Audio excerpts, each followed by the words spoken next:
cut me, dude. I think I'm dying here, man. Welcome to the 3B Video Deep Cut Podcast. Watch a few movies, take a few notes. It was fun. Aw, yeah. It's that time again for another bi-weekly podcast with your hosts, Rotten Roger DeMarco and... Evil Dead Inks, and hey Raj, you're hunting it, ain't ya? Yeah, you're hunting it all right. Just like me. What exactly are you hunting, Mr. Saya? Apocalypse, end of the world, Armageddon. It's all got a face and a name. Been hunting the bastard 30 years, give or take. Come close a time or two. Too damn close. Boy, we could go all day quoting this movie, but here we are, another 2 weeks down and another entry in the Halloween franchise, but this time the return of Michael Myers is imminent. He is here because Mustafa Akkad said, I would like to make some money off of these movies. So He's like, I know where my bread is buttered, and it's with Michael Myers. Mm-hmm. Nothing else but him. It's 10 years. Let's bring him back. Let's see what happens. It's 1988. Slashers are... This is peak slasher year. As soon as 1989 hits, it starts sloping. But this is the year. We have Friday the 13th 7, Nightmare 4, Phantasm 2, and Halloween 4. Yeah, and let me say, you and I have had this conversation off air many a times about this movie, like, again, another film in the franchise that gets unjustly shit upon, mainly because people don't like this mask, right? But the cool thing about this movie is it literally is Halloween 78 just through the 80s lens. Like, it's almost the same movie. It almost hits all the exact same beats, but it's done for the slasher fans this time. Yeah, it's the blood is amped up. I mean, we had just some stranglings and stabbings with a knife in the previous film, and this movie starts off with a thumb through the forehead. Yeah, buddy. So, yeah, that should give you a good indication right away. It's like, okay, apparently getting set ablaze and being comatose from being set ablaze for a decade gives you superpowers. I mean, John C. Reilly said that shit in Talladega Nights. You take a bump on your head, you get superpowers. Read a comic book, man. It happens. Yeah. Apparently it happened here. Yeah. This is where he becomes an X-Man. Yeah, and also, so Michael Myers spent 15 years in the sanitarium, catatonic, and then another 10 years in a coma. Homeboy has done more sleeping than living, to be honest with you. Well, we spend half our life sleeping, so he's making catch-up time now. He's just going to be up for the next... Well, no, because after this movie, he's going to take a year siesta. He does take another year nap. What is with Michael? He's got severe narcolepsy, I think. He just is a tough-to-wake-up guy. I know those kind of folks and just can sleep. Yeah, there are teenagers. And, well, we don't know how mature he really is inside his head. He could still be however the fuck old he was when shit started going 6? south. Yeah. 6? I'm like, is it 6 or after that Loomis discovered he's true evil? Is that when it starts and it counts? I don't know. Who knows? And yeah, this franchise is muddy. We've talked about it 3 times prior and how we kind of have this choose your own adventure motif going with the timeline that a lot of fans can't seem to grasp. And it is what it is. But this technically is at this point, this is still part of the original timeline. Yes, we're so at 1, 2, 4. 4. We're skipping 3 because 3 is its own timeline. And yeah, this is 4 where Jamie Lee Curtis has joined Witness Protection Program. She's with Henry Hill of Goodfellas. She's changed her name, faked her own death, and abandoned her daughter, which she apparently had in a few years' time.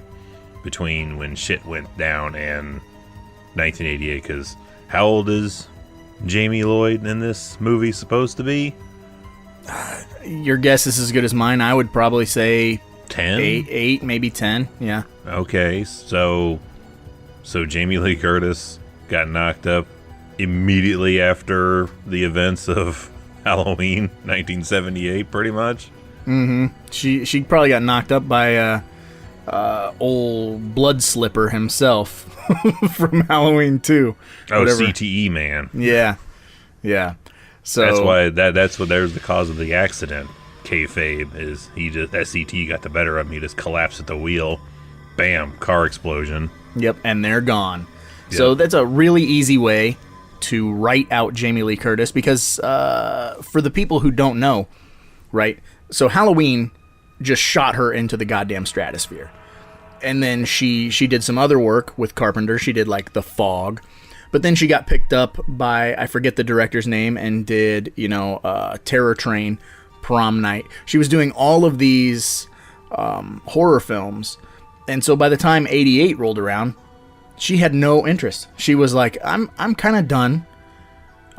She got Trading Places. Yeah. We're like, oh shit, now I'm making quote unquote real cinema. I'm not slumming it. Yeah, and making real money too, as opposed to, shooting these dirt cheap little horror films. So they very quickly find a way around the Jamie Lee Curtis angle and write her out. And as a result, we get her daughter, played by the wonderful Danielle Harris. And as much as I like Danielle Harris now, doing what she's doing, she'll always be this little kid to me. I think this is like the pinnacle. I've seen her in 100 other horror movies, shitty little direct-to-video movies, blah, blah, blah, where she's a killer or whatever, what have you. But boy, do you really, really like her in this movie. So does it bother you too if you still see her as, she is the same fucking height as she was in this movie. She's a very, very tiny woman. Mm-hmm. But so does it freak you out, bother you that she has her own podcast now, and I guess in real life she's kind of a freak. I don't know, because I don't necessarily think she's like a super attractive person. I like her for what she does. I like her in the Hatchet films, but I don't ever look at her like, oh mama, I still see that kid. And it's kind of the same, like, it's kind of the same thing with like Macaulay Culkin. Like, no matter how old he gets, I will always like just be transported back to when he was a little kid. So I always just think of them as children actors. That's interesting. She definitely gets into her sexual exploits on her own podcast. It's a unique listen if you ever decide to go down that route. I'm good. I do enjoy scoping out when she posts her tattoo work, because looks like she's working on a full fucking body tattoo. Like, it is up her whole back, down one side of her butt, down like the leg, and I was like, the whole side of her ribs. And I've had some work done, and I'm a hefty fella, and having that kind of work done my ribs, I looked like a freezing homeless man on that tattooing table. So I can't imagine what 3 foot nothing, 76 pounds with buckshot in her pockets, Danielle Harris, all bones and skin, was like, just getting drilled on the ribs for days. It had to be days. I don't know. Yeah. She must be able to rip a phone book in half. She might be wicked tough. You know who else is wicked tough? Michael Audrey fucking Myers. Which, sidebar, I know we already brought it up, The Mask, right? But there is I don't mind The Mask. I don't mind it either. This was my introduction to Halloween, so this is the first Mask I saw. Yeah. So I have no issue at all with The Mask. No, I've never, like, you look at it and you go, well, it's not the mask that's on the cover. But that's about it, really. Like, no. As a kid, I'm just going along for the ride. But what we do get at the beginning of this film, when he escapes the transfer, is we get old bandage face Mikey, and I really like that look, and I wish we would have kind of held on it Just kept that the whole movie. I was fine with that. I mean, not even the whole movie, but just a smidge longer, because we get the filling station massacre, which we're too late to, because Loomis is late as always, can't fucking show up on time. Well, he's got a limp now. Yeah, and Being in an a ear fire on his gives you face. a limp. Yeah, he's mutated as well. It's fucked up his leg, but now you can hear in 3 places. You got a piece of ear on your face. So Loomis, Take a good look. I don't want anyone to live through that night again. Michael, God damn you. He hunts Michael and stops at this filling station, only to discover that Michael has already been there and dispatched everyone. I mean fucking everyone. And then he cruises off in this tow truck. And this whole sequence is really, really good. Although, the older I get, I think maybe the last 3 or 4 times ago when I watched this movie, I'm like, why does this diner have so much Abraham Lincoln stuff? Because that's where it was actually filmed. Right, I think we had talked about this. There's a lot of Abraham Lincoln photos and memorabilia. I could be wrong, but I'm thinking it's in Illinois where it was filmed, and it's actually like a birthplace of Lincoln, so that explains why that's on the wall. I think that's even in the Horrors Hallowed Grounds that my boy Sean Clark, a former guest on this very podcast, talks about in his episode covering that. But I mean, to go back to Loomis being late showing up to the thing, I'm apparently he's not been late previously for anything in the last decade, right? Because they're so tired of him at fucking Smith's Grove. They're like, transfer, even though it's right on Halloween night or close to Halloween, end of October. They're like, let's transfer him, and they pretty much are saying like, we're doing this shit in the dead of night so we can keep fucking Crazy Loomis off our dicks because he just won't leave us the hell alone. About how evil is in here. He's trying. I bet you he's been thrown out trying to smother him in his in his coma. Yeah, $100 bet that fucking security guard. Which, man, does this movie have a battle between who would be the best Alfredo achievement winning character between that security guard and the dude driving the old pickup truck. With all that, just disposing the entire plot line of the first movie and with the infamous line of Jesus ain't got nothing to do with this place. Goddamn right. He's throwing Loomis out of this hospital at least 3 or 4 times. And again, this movie is very quotable. This is one of those, I think, that you and I throw quotes out quite a bit. Like, we quote the Friday the 13th franchise, I think, the most of all cinema ever. But Halloween 4 is a close second to all of those Fridays, because we quote the Sayer, we quote a lot of Loomis stuff, we quote it's metal, god damn it, it's metal, all the time. Like, what does that mean? It means we're trapped in this house. Like, all these great throwaway lines. You used the Jamie Lloyd big dog one so many times. That's right. Yeah, whoever you are, without context. I have a big dog with me and he bites. Like, I'll just get that from a snap from you just randomly out of nowhere. And there's no context to it before or post. And I was like, yep. Yeah. So, another great thing about this movie that gets completely discounted, that you and I wholeheartedly believe, is as far as all the films across the franchise, man, oh man, does this one nail that October aesthetic. We've ranted, we've rambled, but nothing. Oh, we put our chips all on the table of every movie in this series. The opening credits for this movie, yes, is the best representation of the October Halloween vibe ever put to film. Everything else is chasing this. Yeah, and the other really cool thing about this, which is another aesthetic that you and I love, and if you've been listening to us for any length of time, you have heard us say this, and that is blue equals nighttime. Blue equals nighttime is so prevalent in this film, and also fog for no reason. Why? Because it catches the light and it's fucking awesome. It is awesome. So many scenes just are filled with blue light and fog and wet streets. Like, it's the greatest thing ever. It's storming outside all the time. You just look outside and it's fucking storming. Yep. And there's fog rolling in with heavy rain. I don't know if I've ever seen that in real life. Doesn't matter. It looks cool here. Yeah. And we get a lot of really good slasher stuff in this movie. And, you know, we talked about it when we covered the Friday the 13th franchise, how I feel in my bones, in my absolute bone marrow, I feel that, like, Friday the 13th Part 4 is a perfect slasher film. Halloween 4 is right there, too. Like, all the setup stuff is good. We actually care enough about these characters. Sure, there's some cannon fodder. Cops do it by the book. And this is where it starts to slope.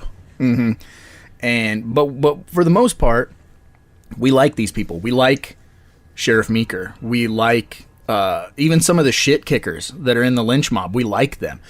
And I think that's where subsequent films went wrong.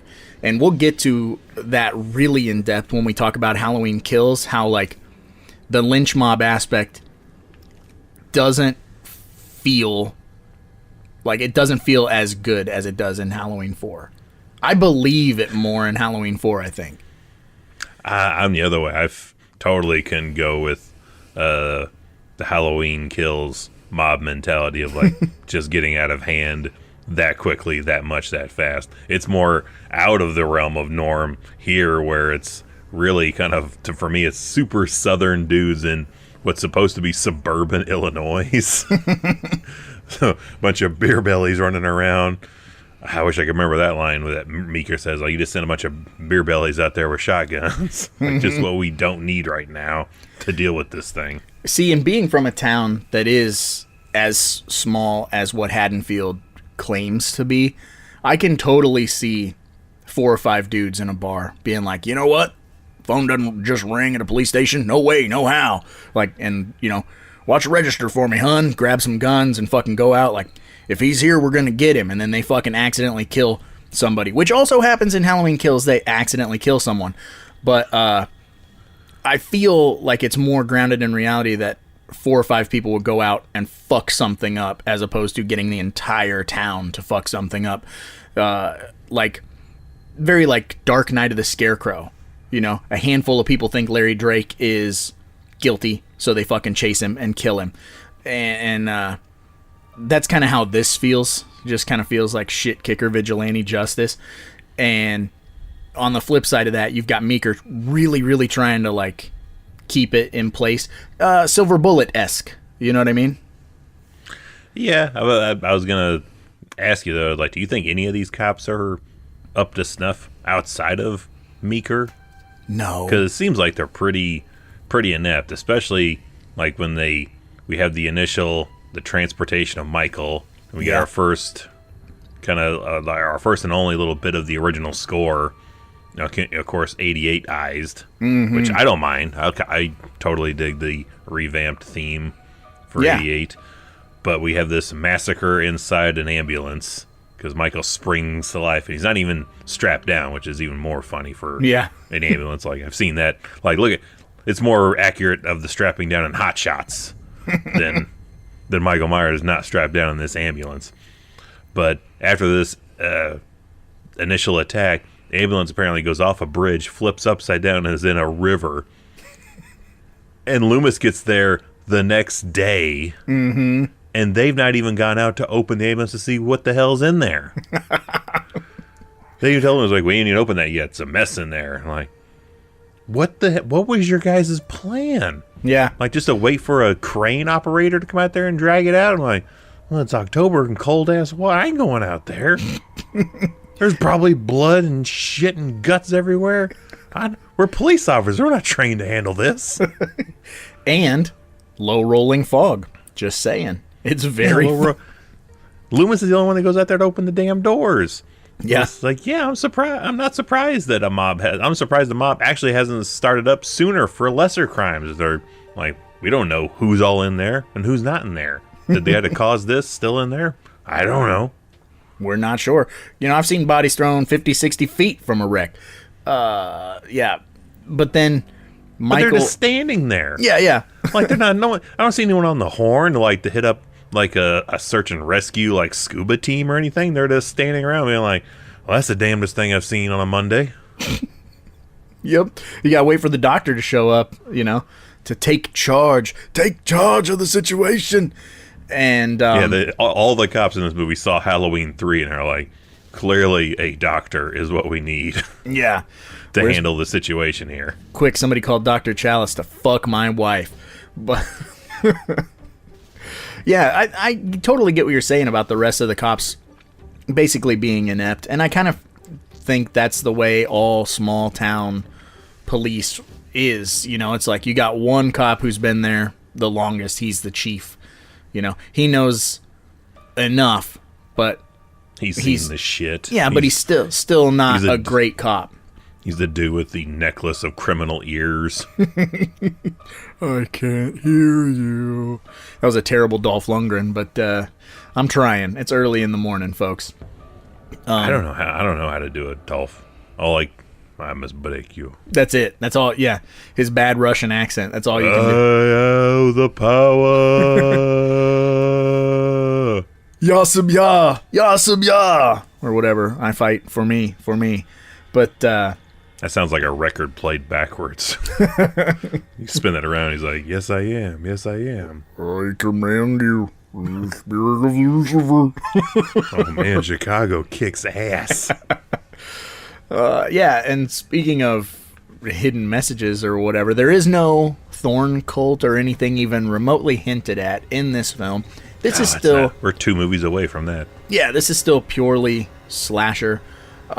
Still a little muddy as to him being motivated to go after his family specifically. I feel like... It's only when it's said in the ambulance, they're like, he overhears like, you mean to tell me I've got relatives still alive? Yeah, better get up and go get them. And, you know, for the most part, I've never really understood that plot line. But it's fine. It's one of those things where I go, yeah, he's supposed to kill his family, but whatever, he's killing everybody else too, which is cool. So, yeah, why is he going after his niece? I don't know. So he can impregnate her to have a baby so that he could kill her and then go after the baby later. Like, what? Okay, you know, it really starts to get muddy the further, you know, off the rails we get, and that's fine. But, the Cult of Thorn wants me to fuck that kid. But I think this movie, visually speaking, is one of the strongest entries in the film, and we get one of my favorite sequences ever, which is the running away from Michael to go out onto the roof, which is the coolest set ever. I fucking love that. I love like him climbing over the top and like flinging his leg over and looking all stupid. God, I love it. He does look ridiculous when he's like trying to be Michael Myers and on a climbing. slant, and or on a slanted roof. Like he's trying to like walk like you're not trying to walk very gingerly, like you're on a roof. Yeah, walk like you're not trying to fall, or don't walk like you're trying to fall. I even think like in my head the first time I watched it, like that's a total you got to be fucking kidding me moment, because they're on the roof. They're like, well, they're fine now. It's not like he's gonna be climbing on he's climbing on the goddamn roof. Mm-hmm. The other crazy with shit, the knife in his hand still. Yeah, that way he can get, you know, he can pull himself up if he needs to. But yeah, the thing about that sequence as a kid and everything that I never noticed, I never had a problem with, and now that I'm an adult, I always go, wait, no. So Jamie gets lowered by the coax cable and then falls, and they're sturdy. And yeah, they are. Those are sturdy. They are wicked sturdy cables, especially for like a 60-pound kid. But then Ellie Cornell falls off the roof.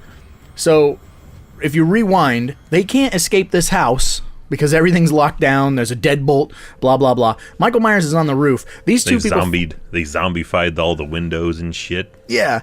So they both fall off the roof. Michael's on the roof. Less than 10 seconds later, he walks from around a hedge and is pursuing Danielle Harris, and I now that I'm older, I go, wait a minute, no one can get out of the house. How did he? Where did? I don't know. Doesn't make any sense. He just jumped. He doesn't take fall damage. He gets hit by a truck at the end of this movie and just gets on up and like he can. I was like, I'll just jump. Like, how much is it going to hurt? Really, me? I've already withstood a fire blast. I've been shot 6 times. You think a 30-foot drop is gonna slow me down? Explode his knees and shatter his fucking ankles, and then he's like, the shape just has to crawl after everybody for the rest of the movie. I would love. Where's that deleted scene? I want to see. Where him, he looks like the dude from Frozen. Yeah, I want to see him fucking gingerly like scale the wall to climb down. Like we had him climbing over the rooftop, looking dumb, flinging his leg over. Like, where's my deleted scene of him like gingerly scaling the side of the house to get down and like falling after the last like 12 feet. Maybe on one side there's a chimney that's got one of those lattice trellises. Things. Yeah, that fucking Johnny Depp climbed up and down. he just like fireman poled down the side of that thing. Yeah, Jackie Chan'd it. Yeah. All the way down. Maybe. I don't know. But yeah, going back to some of the characters, and you just mentioned Rachel. I really like Rachel, Ellie Cornell's character. She's awesome. I like I can't think of his name. Sasha Jensen. Grady. Yeah, I was like, his name's Sasha. Yeah. The dude from Dazed and Confused. Yep. Our other love interest. Cops definitely do it by the book. Doesn't wear pants. Nope. Super attractive blonde lady, and I'm not even into blondes, but she was one of the first ones where I was like, hello nurse. And even our like 8 seconds of fucking Duber Wade. Wade is cool. Wade, this movie is full of little characters that are awesome, and I put Wade in there with the fucking security guard and our drunkard preacher. Yeah, they're all really good, and I think the difference is because even though they only have a few things to say, they're well written and they're well acted. You know, and what's crazy is Wade doesn't die. You know, we get him. Wade lives to tell the tale. Yeah, Wade lives. The Sayer lives. The fucking creepy security guard they all live, but they all get really really good lines. They do, and they're all memorable. But we have other ones, and not to say that all these people get away. Don't think if you've not seen this movie and you're on the fence, like, well, where the hell's this slasher body count at? Oh, it's there, and we have just as many characters that will get it in spectacular ways and are just as much characters. Like, just talking about Kelly, that was her name, the sheriff's daughter. She gets impaled with a shotgun. Like, that shot just rammed through her. Yeah, and you got to be a wicked strong motherfucker. And I think I did a top 5 kills in Halloween, the Halloween franchise, way back in the infancy of the YouTube channel, and that was on there, you know, because that's a weird one. It's weird, but it's memorable. Memorable, but I think because it's so bizarre. Mm-hmm. And then we have one that if you've seen our Tapehead feature film, you know, the deep cut we threw in there. We have the poor electrician Bucky. Goddamn right. Who's not ready for this Halloween shit. Yeah. I literally just quoted that last night. I was hanging out with my son, and I can't remember what he showed me, and I said, I threw the Bucky line out there, and he's like, what's that from? So then I showed him the clip on YouTube, and then he's like, wait a minute. Like, then it clicked to him that we did it for Tapehead, and he's like, did you steal that for Tapehead? I said, no, I didn't steal it. I paid homage. It's homage. It's different. Yes. You know? So we're not denying Halloween 4 happened, and Bucky is an awesome character. We like that. We're going to do that and pay a tribute. Yes. Sidebar, speaking of things totally forgot from last episode that I remembered just today, actually. You were talking about that Tom Segura joke on what actor that his dad was saying was gay. Halfway through my shift at work today, I was like, Tommy Lee Jones. Yep, there you go. Wow, I thought he was. Tommy Lee Jones is not gay. Don't you think we just stop spreading that rumor? Now we should. Now we should. Yep. Bikes! I love me some Tom Segura. But yeah, dude, so as far as Bucky goes, right? That's another character. Phenomenal lines, really well acted, and he's integral to the plot, even though you don't think that he is, because without his death sequence, the town doesn't lose power. So he gets a couple of good barbs to throw at Mikey, and then Mikey throws him into the transistor, which a fucking excellent kill, absolutely excellent. But it looks like it's on the outside of town. So there's always been one of the things I'm like, I don't know why the hell he, like, do you think that's a planned thing? Like, he's, like, taking some Jason Part 4 route shit there? Like, I gotta cut the power to this town. I'm gonna go stop by the power grid here and make sure to take the whole thing out. You know, just happened to be a guy working there. I think we established that when we talked about Halloween 2, is that unlike Jason, Michael is not retarded. So...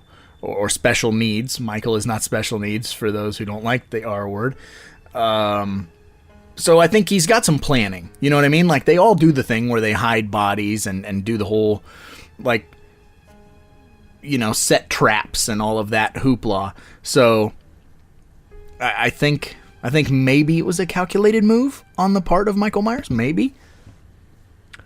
Sure, I'll go with that. Yeah. With the logic we've started to establish, yeah, we'll go with that. That was planned. It just comes out of nowhere, and it's a great way to segue a kill in, and it's a meaningless, in a sense, kill, but it's everything works for it. Like you said, the lines work for it, the actor works well in it, and it's serves a purpose in the overall story. So there's you a class 101 on how to create a meaningless kill with meaning.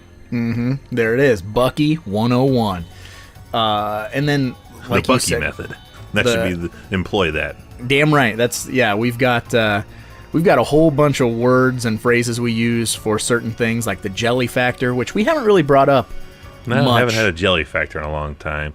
I'm a big fan of your nothing something. The old nothing something.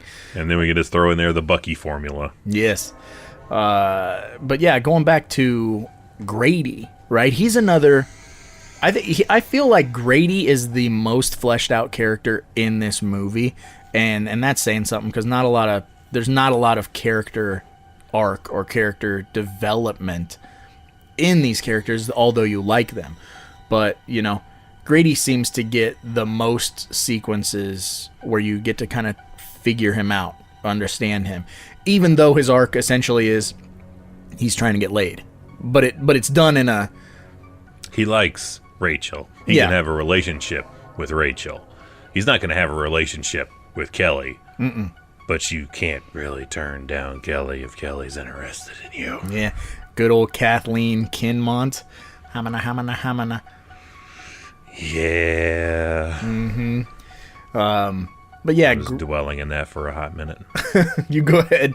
But Grady does one of my all-time favorite things, and Evil knows exactly what I'm talking about. And, you know, if you've listened to us, again, reads a magazine after necking with the daughter, and like, wasn't doing a thing. Yeah, it's upside down, you know.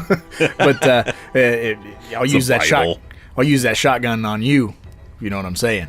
But Grady gets to go out on his shield, and this is another example of like making a sequence that you can feel when you watch it. It feels like it hurts, and it feels like there's prosthetics involved, but there aren't. It's just very creative lighting, and George P. Wilbur like digging his thumb into the skin on Sasha's face, creating these weird shadows and these, you know, it looks like it hurts really bad, and then you add in that sound design of the just a dude probably snapping carrots in a Yeah. microphone. I'm sure, celery or something, and that kill to me in this movie is one of the most visceral kills, like, because he's going out on his shield, kind of trying to duke it out with Mikey, and then he just gets grabbed and kind of lifted up, like it's almost professional wrestling-esque, like in the hoist, you know what I mean? Oh, like,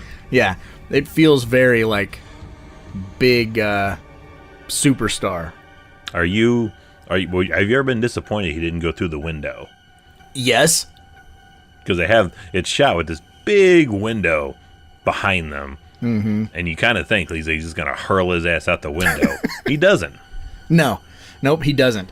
Yeah, I've always kind of thought that, and I feel like there's a publicity still somewhere, or maybe it was. I know it's not on the back of the VHS tape, but I know I've seen a publicity still of Michael holding up Grady in front of that window, and I don't know if it was in one of my Fangos or what that got the brain, stirring when I was a kid, because like I said a couple weeks back, Halloween 6 was my first, and this was your first, which is fucking crazy.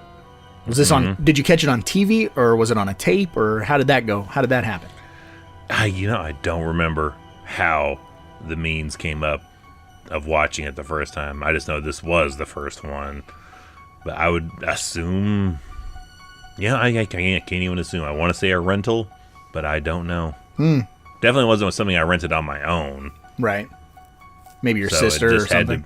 maybe, probably, or that was the period before we cut off the ability of having cable. Like, we lost cable in 1993. So from 93 to almost 96, I didn't have a cable access, so there was a chance it was a cable time watching. Gotcha. I'm not sure. Yeah, I don't know. I don't know. I have no answers for that. I do have a question, though. Uh-oh. How do you feel about the return of the ghost of Ben Tramer? Oh, yeah. That's good. That's another sequence in this movie that's fucking awesome, which all these kids deserve to get shot in their fucking face, first and foremost. But, like, this is a terrible... All those kids are fucking terrible. This is a terrible prank. String all these stupid kids up. Yeah, I wish to God Loomis would have shot at least one of them, and then we would further prove how fucking inept Loomis is. But no. Oh yeah, give me Tom Atkins from Night of the Creeps, where he's just firing and it's just on a rotating shot around him, just killing, laying out every one of them. Killed the whole basketball team. There's no good kids in this. Well, minus, I guess, the one trick-or-treater. Well, not even those trick-or-treaters, because they just straight up grab Jamie and like, hey, you can come with us, and then just fuck off and leave her. But, like, the older kids suck. The little kids, they suck.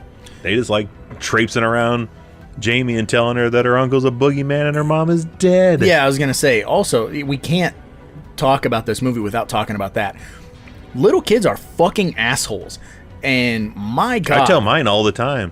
Like, I tell my kids all the time, I was like, kids are stupid and they are mean, and I hate every one of them but you. Yeah.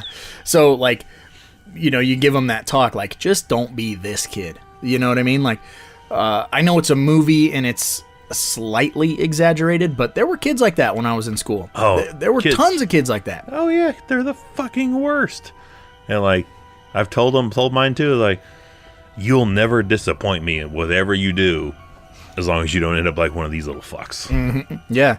And that's the shitty thing, is these kids torment her bad enough she runs out of school crying.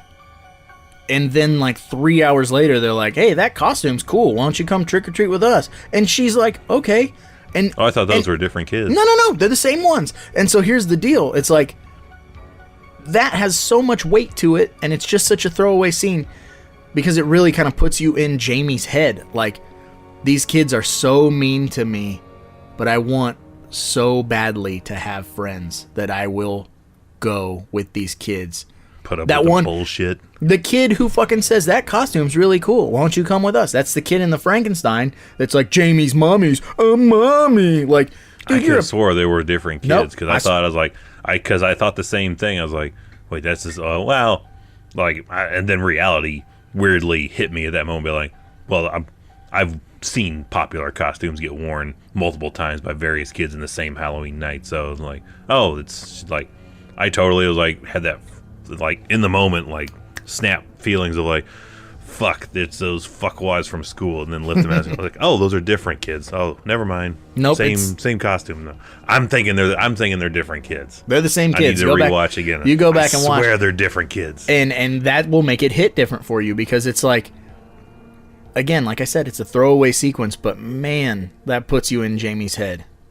And, you know, why she would, you know, run off from her sister because she wants to be accepted by these kids more than her sister. You know what I mean? Like, and it's like, that's the type of shit where, like, in real life, you think you're being accepted, you run off with these kids, they get you around the corner and they beat your ass. Like, I've lived through that. I've been through that. I've seen my son deal with stuff like that where kids will trick you to thinking like, oh, hey, last time I beat your ass, that no hard feelings, we're cool now, and then do it again, like, because kids fucking suck. But either way, enough of, And I like in Halloween Kills we get a glimpse into the every bully has a bigger bully that bullies them mentality. Like, we just see the chain just keep going higher and higher. But yes, we get a scene where Dr. Loomis rolls up, grabs Jamie, decides to go to the schoolhouse. Yes. And that's where we have the ghost of Ben Tramer. Knock Dr. Loomis through a window. I don't know.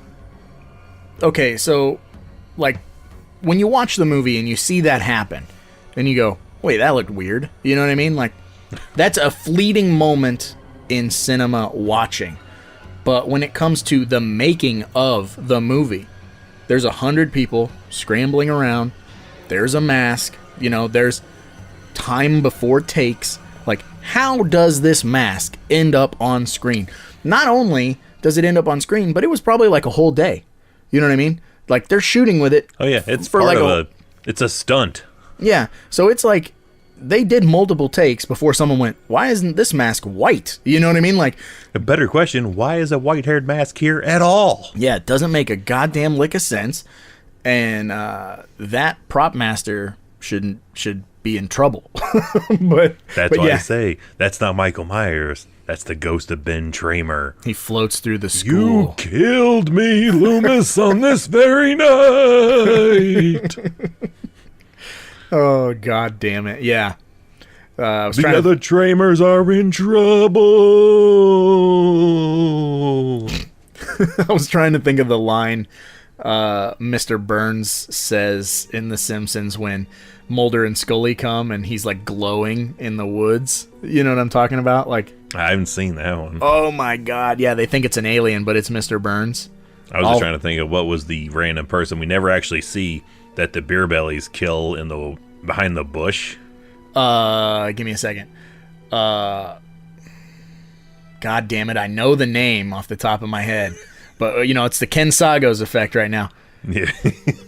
Like, that's what Ben Tramer's ghost is trying to warn Loomis, is like, they're going to kill him next because of you. You did this. You took my life, and now you sent them out to kill, and they're going to take another life. Damn you, Loomis. Ben Tramer for the win. That's what it should have been. I was ever since I've seen this movie, I was like, that should have been like another relative of the Tramers. Like, it is constantly a tragedy-stricken family murdered another member on some Halloween night. Ted Hollister. Christ, Hollister. Earl, Ted Hollister. Took me a sec. Killed the Hollister boy. He's his most excellent friend Ted Hollister was killed. Whoa, donuts. We got some Bill and Ted Bogus Journey references. Ted Hollister and Ben Tramer are in the nether realm. Yes. Because of fucking Loomis's fuck ups. Loomis is responsible for a lot of trouble. And he really doesn't get to do, like, he doesn't save the day at all in this movie. He's not in it as much as I feel he's in it. Yeah. Like, clocking his time, it's like clocking the original Elm Street. Of like, you think you get a lot of Freddy. But you it's don't. Like 8 minutes, maybe, of total screen time. Loomis is the same way. He's not in this as much as I think he's in this movie. Yeah. It's not until we get I was going to say we get a little bit more of him in 5, but 5 is a muddy mess and we'll be there in 2 weeks. But, he's always he's late to the party constantly in this movie. And, but we do get the coolest Loomis thing ever in this movie, which is just his scream at the end of the movie when Jamie Lloyd is possessed or infected by the evil of her uncle, and Popular theory is the evil was passed on. Yes, and Loomis was going to shoot her. Oh, give me the alternate scene where that's just how this series ends. Mm-hmm. Give me the multiverse world where Halloween 4 is the last Halloween movie, and it's just Loomis platooning Jamie Lloyd at the top of these steps, just unloading a clip into her. Yeah, well, we get his glorious no, and then it echoes. God, it's got a really good punch of an ending. It's like a whine too, like he's pained. He knows he just wasted all this time trying to keep this evil contained. Yep. And now it's just starting all over again. You cannot stop the evil that's in Michael Myers. But yeah, it's got good ending. Good, good ending to the movie. I feel, even though it's weird that it passes Loomis's sniff test of like, he's dead. He's dead. They shot the shit out of him. Well, and we'll see in the next movie they threw a fucking stick of dynamite in there too to blow him up in this mine shaft. Yeah. Well, I mean, they kind of did the same thing in Friday 4. Friday 4 has sort of a similar ending, although it's alluded to that Tommy's going to be bad. But this movie ends with Jamie being bad. But none of the movies, when it comes to doing the sequels after it, none of these movies have the balls to be like, yeah, we're going to have a killer kid. Mm-hmm. Well, because, Mustafa Akkad was like, we learned our lesson with that Halloween 3 shit. We're going to bring Michael back. So, we're not going to have no little kid be the killer. That's an exact replica of Mustafa Akkad's voice. That's how he sounds. That's how he sounds. I did a lot of research. 100% that's how he sounds. Screen accurate. Watched a lot of panels with the man, yes. Yes. I don't think I did. I'm sure. But is there anything else you want to touch on before we move on to our next segments, Evil? Yeah, I'm going through the movies and it's like, yeah, I think it ranks probably pretty high up there with the memorable ending. Good movie that gets... I feel this is the new Halloween 3. More people are coming on board, you think? No, I think they're shitting on it. Oh, well, yeah. Give it another, 5 years or so, and then maybe it'll start coming around. We can find some aspect of it to bring it back into pop culture by some means. Who knows? But I think it might turn around. But yeah, this is a low ranking in the series movie, but it's one of you and I's highest rated ones. We go to this one a lot. Oh yeah, if I'm gonna go to any random Halloween movie, if I'm not in a specific mood for one, like for Friday the 13th, like if it's a fun, perfect, like slasher mode that I'm in, I'm gonna go to part 8. If I'm in the feeling for this for Halloween, I go to 4. Mm-hmm. Yeah. This is, for us, a very high mark in the franchise. And it doesn't have a lot of faults as far as I'm concerned. There's a lot of fun stuff that goes on in this movie. Like you said before, decent body count. We are sans nudity, essentially. We get, side boob and butt cheeks. Boy, do we get close, though. We're real close. You can't get a whole lot closer. Yeah, no. I would curious about what you think about before we get to the blowing up of Michael and thrown into the mine shaft.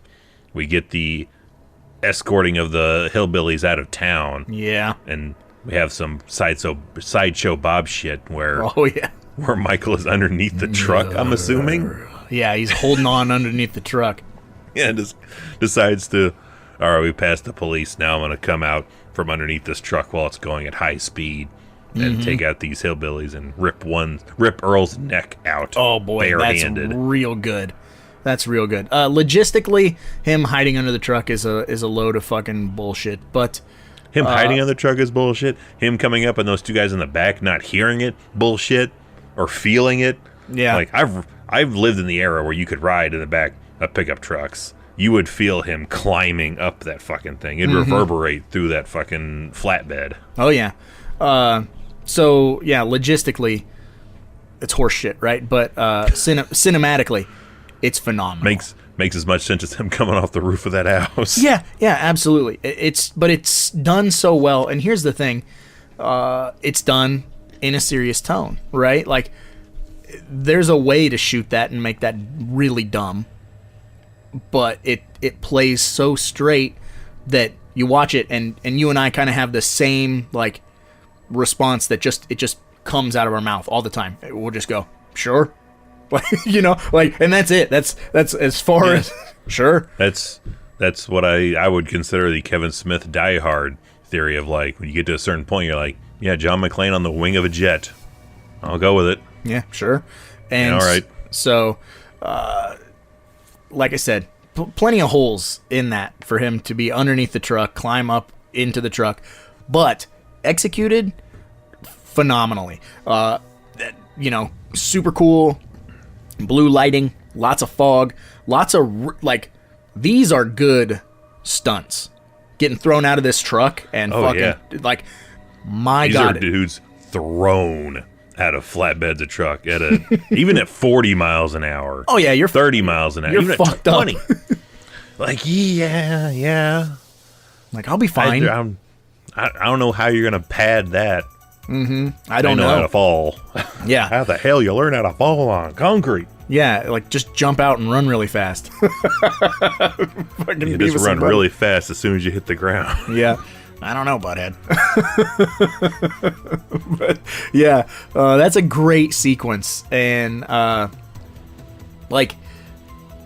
that's like it almost has ending-itis, but not really. Like, we have a couple false endings, and then we get all the way to the the possession or evil passed down to Jamie. But man, oh man, if that whole truck sequence and then running him over, you son of a bitch, and all that stuff. You son of a bitch. And it's also cool to actually, because up to this point, Loomis has shot Michael. He shot him in the first movie. He shot him in the second movie. But they've all been pistols, right? So it's good pistol work. And there's the other spot where he fucking has a vanishing act. Like, Loomis has him in that diner. He has him dead to rights and opens fire, and then he's just gone. He's just gone. In the wind. He's just shooting plates. Yep. But at the end of the film, man, you get all these cops with these fucking riot shotguns just smoking Michael. And it's like, we don't get a sequence like that of just blowing a villain to smithereens until Jason Goes to Hell. It's kind of on par with Jason Goes to Hell, except in Jason Goes to Hell, they shoot him with a mortar. Yeah, like a rocket blast. We just have shotguns and pistol work in this one. But yeah, they fill his ass full of holes. Yeah. And Loomis is like, he's in hell, where he belongs. Yeah, he fell down a mine shaft. He's good. And no one goes to retrieve the body or nothing. They're just like, yep. It's Crystal Lake, man. Whatever shit falls, it lies where it falls, man. Like, he's done. This is his new. Just sprinkle some crack on him. Let's get out of here. Yep. And that's the end of Michael Myers, or at least until 2 weeks down the road when we cover The Revenge of Michael Myers. Which I was so ready for that movie to come out. Like, I wasn't like following and waiting. A little bit like, as soon as like going to the video store and it's Halloween 5, it's here. I couldn't wait to see what happens next. Then you'll have to wait 2 weeks to find out what we think of Halloween 5. But we're not talking Halloween 5. Brown Panty Award is going to Grady. I knew. Well, that's Given. a gimme. That's a gimme for me. Yeah, 100% given. I can't. It's wrong, but I don't want to be right. I'm giving it to Kelly. Good old Kathleen Kinmont. You get the award. Waste. Yeah. What a chest. No. Sorry, that joke was just right there. Killer buns. Well, now that we're done ranting and rambling about the movie Evil, what does that mean? I'm just going to dwell on that a while longer while we just queue up the audio for Amazon 1-star reviews.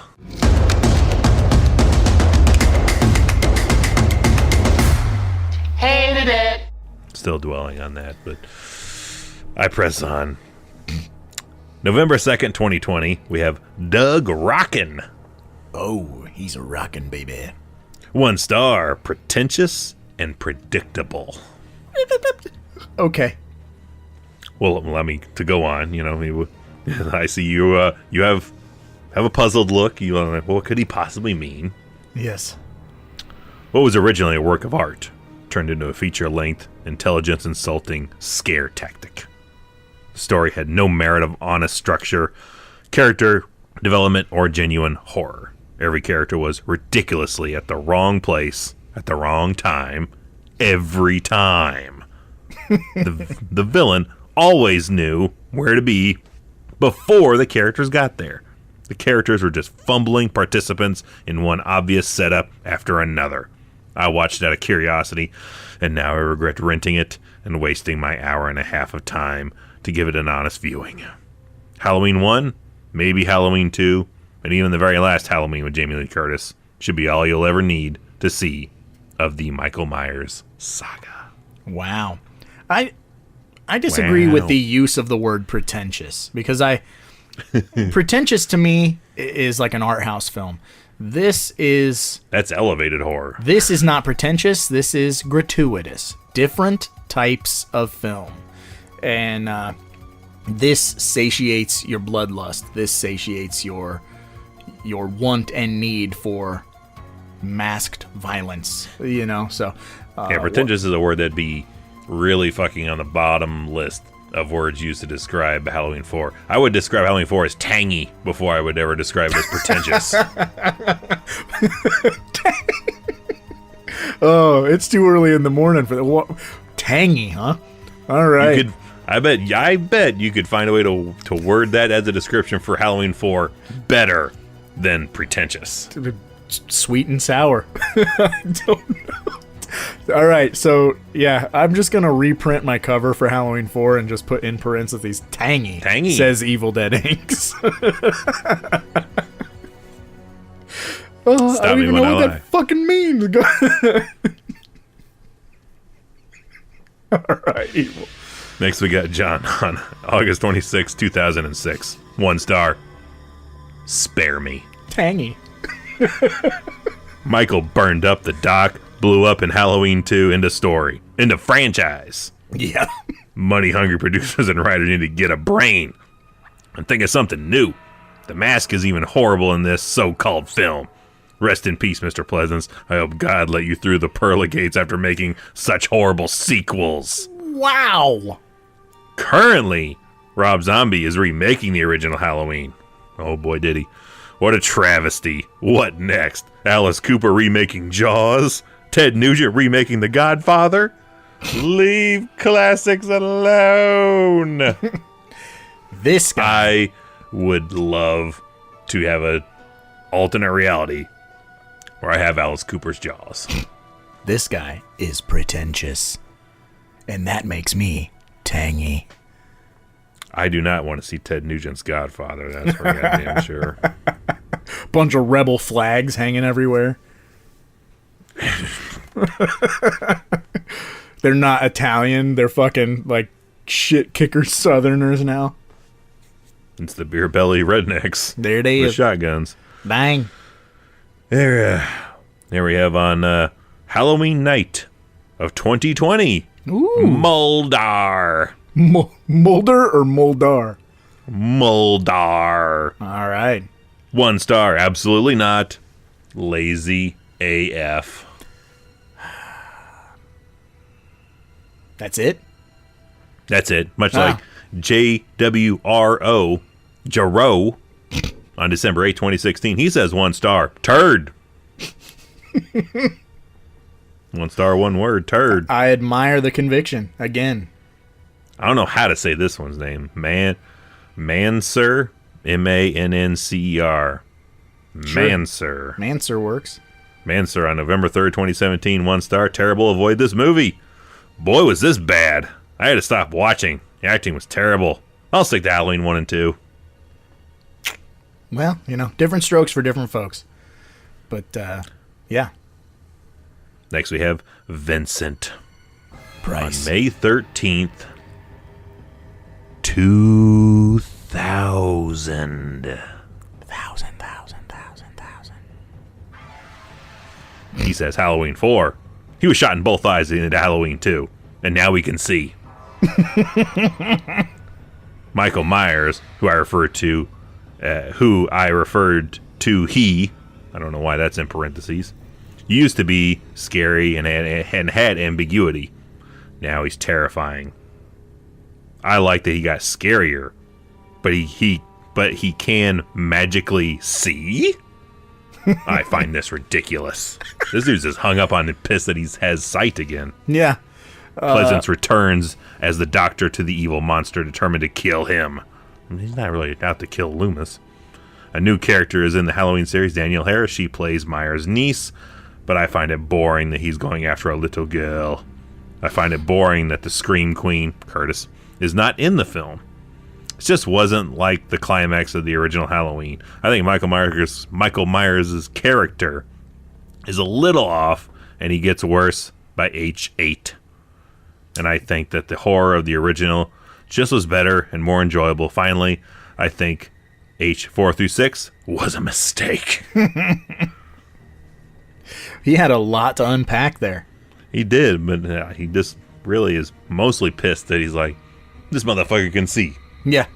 Well, maybe 10 years in a coma, they gave him retina implants. Who knows? He can't see. He was seeing very well last night.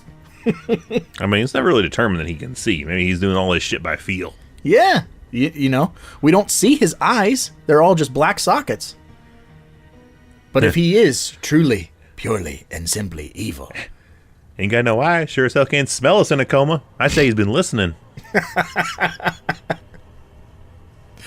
Yep. There it is. Next on March 4th, 2022, from Pop Girl. Says 1 star. Wasn't in parcel with 2 Halloweens. The other 2 Halloweens.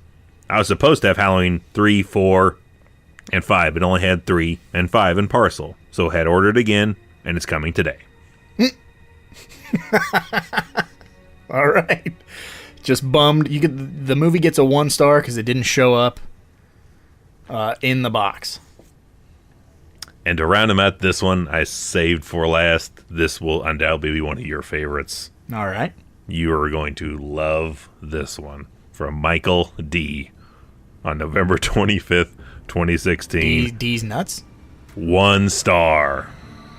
I got Halloween 5, The Revenge of Michael Myers, instead of Halloween 4. So was it a Halloween 4 case with the Halloween 5 disc? He doesn't say. I'm just assuming he got the full-fledged Halloween 5 in place of Halloween 4. Oh, man, that's a letdown. Most of the time you hear me say, if you get a movie in the mail that you didn't expect, you're welcome. This, on the other hand, is a slap in the face. You cannot trade Halloween 5 for Halloween 4 in any way, shape, or form. Not a single facet of Halloween 5 is better than Halloween 4. I'm gonna do my best. A pre-spoiler to do my best defending of Halloween 5, but it may be in vain when we get there. But I used to like it. I need to. I have not rewatched it in a good while, so I will have to rewatch before I get to talking about it again. So I'm 100% fresh-faced on it. But my initial goal, as of right this very second, is I'm going to give it a better spin than what I think it's gotten and going to probably still get. All right, well, you rewatch it, you get ready. I used to do drugs. I mean, I still do, but I used to also. I don't know. Oh, Lordy Lou. But that's the end of the Amazon 1-star reviews. I don't know how you could top that. Yeah. You got Halloween 5 instead of 4. I mean, you gave Halloween 4 a 1-star rating because of it. But you should go give Halloween 5 a 1-star because you got it. But either way. I wonder if that'll be in there when I get to Halloween 5. Look at 1 stars. Dude gives it 1 star because he's like, I ordered this, and I ordered 4 and got this one instead. And this one sucks. So he had to go in and give 2 1-star reviews for 2 movies because he didn't get the right one. He may like the 4th one, but he didn't say he liked the 4th one. He's writing a 1-star because of the delivery of whatever the fuck happened, and he got the 5th one. Amazon dropped the ball. Well, now that we're done with our Brown Panty Award, our ranting and rambling about the movie, and our Amazon 1-star reviews, Evil, what does that mean? Grab your water bottle and cue the Motorheads. Time to play the game. Time to play the game. Time to play the game. It's all about the game and how you play it. And we're not talking ordinary prisoner Rob, man. We're talking about evil on 2 legs. Perfection. That's right, it's time to play the game. And if you're new here, welcome. And you're probably scratching your head and asking yourself, what is the game? Well, the game is a deep cut in and of itself where you have to pick a prop from the movie that we are covering, but it cannot be a well-known prop. So since we're covering the Halloween franchise, this long, arduous trek, you can't say you want Michael Myers' mask, you can't say you want his coveralls, and you damn sure can't say you want his butcher knife, because those are all low-hanging fruit. So, you gotta pick something a little bit more deep-cutish. As Evil likes to say, you go deep. Or go carve a pumpkin. Evil's an orphan, Evil's an orphan.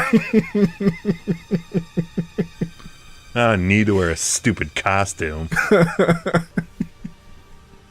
And I am evil on 2 legs. Go down to aisle A, we got the best costumes in the town, or whatever the fuck the line is, but that's right. It's time to play the game, Evil. And I think I'm going to let you go first, seeing as how this is one of your all-time favorites, as it is mine, but I think I've went first the past couple of weeks. Who knows? I would like to take from this movie, I don't know how to describe it, but it's one of the first masks that we see Jamie walk past when she's in the drugstore. Okay. I want one of those masks just because the snake one? I feel The one with the snake coming in and out of the eye? Or the one with like the hands in the face? The hands in the face one. There you go. That's what he does to the cop later in the movie.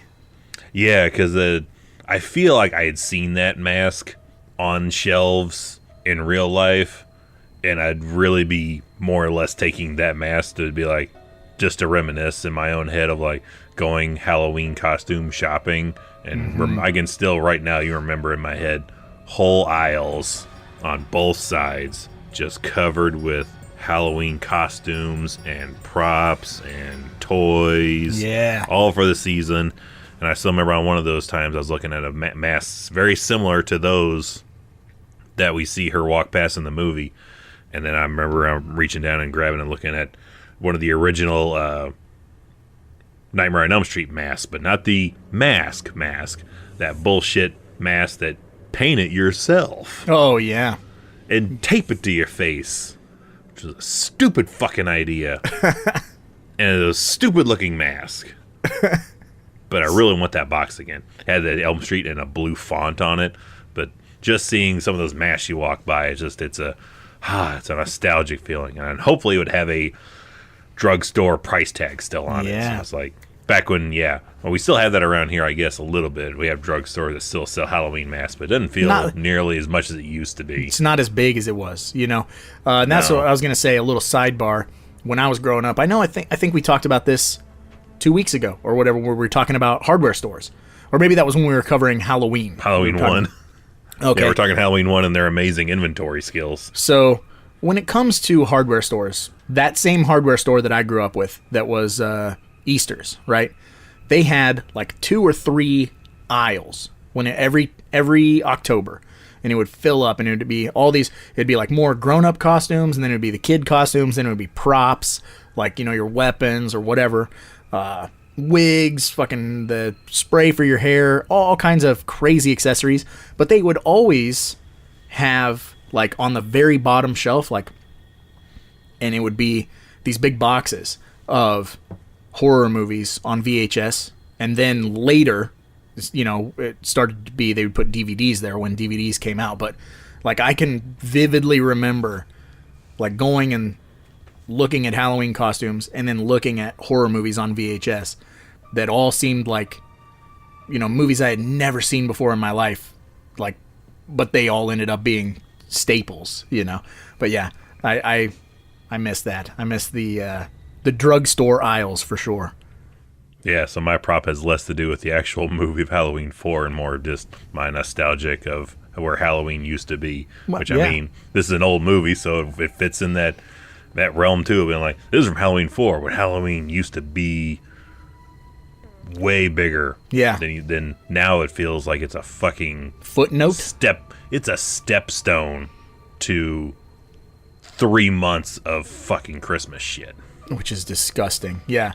Halloween used to be a real big deal when we were kids. Yeah, Halloween used to be the whole fucking month and a half, really. Like this last 2 weeks of September and all of October was Halloween month. We did not see this Christmas bullshit until post-Thanksgiving. Thanksgiving used to be its own thing. Now, just Thanksgiving is just the first run of Christmas. Yeah. And the second round of the Christmas is the actual Christmas. That's stupid. It's like a virus that's just mutating and taking over.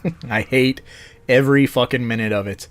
But that is a good prop, dude, because, you know, we already talked about how this movie kind of encapsulates everything October, right? The season. I feel cold during those opening credits. Yeah.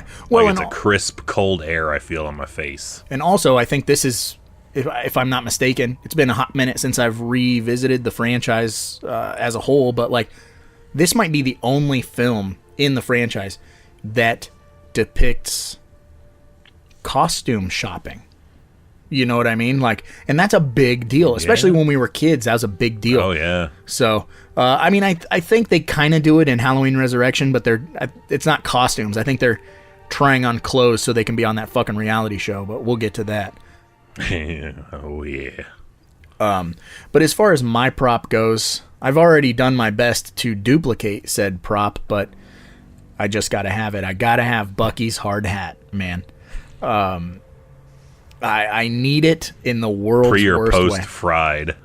Pre You want it fried. charred up? No, I want semi-melted. I want it unmelted. I would actually settle for Bucky's entire wardrobe. Like, that would be, you know, the button-up blue shirt with the fucking electric company name on it. Yeah, the pocket protector. Yeah. Yeah. Which I've never in real life ever seen where you could buy pocket protectors. Really? Ever. I have no fucking clue where to buy them, where to look to buy them. Is that an Office Max? Better check Office Amazon. Space. You know, I don't know what Office Store or what the fuck ever. Hey, I will look at Amazon. Pocket protectors. I'm going to do that right now. They haven't been a thing since Revenge of the Nerds. And I've never seen them anywhere in real life. I also don't think I ever have either, which is kind of weird. But oh man, you know, you can get one on Amazon for $8, and it's leather. Oh man, that's fancy. Black leather, blue, white, brown. Why would you want a white matter. one? Or your pens are gonna bleed on it. Well, it's it's to protect from your clothes. Well, yes. So who gives a fuck what happens to the protector? I guess. That's why it's to protect. It's leather. It's not going to bleed through the leather. I don't know, man. Does your blood bleed through your skin? All the time. I was like, you don't look like Frank from Hellraiser over there. Looks like your skin's holding that shit in pretty good, so I would think the leather would hold ink in pretty well, too. My skin's like a sponge. If you squeeze it, blood comes out the pores. But that's gross. let us know your props in any of our comment sections. Track us down on YouTube, Discord, Patreon, all of the above, yada yada. Make sure you do whatever you do to podcasts. You rank it, you like it, you share it, you yada yada. Blah, blah, blah. Yeah, but on that note, I suppose we should probably get going, because after all, there's a lot of movies out there and somebody's got to watch them. So why not us, right? Don't rush me, Roger. Timing's got to be primo. Wayne, you're an asshole. Wait, wrong movie.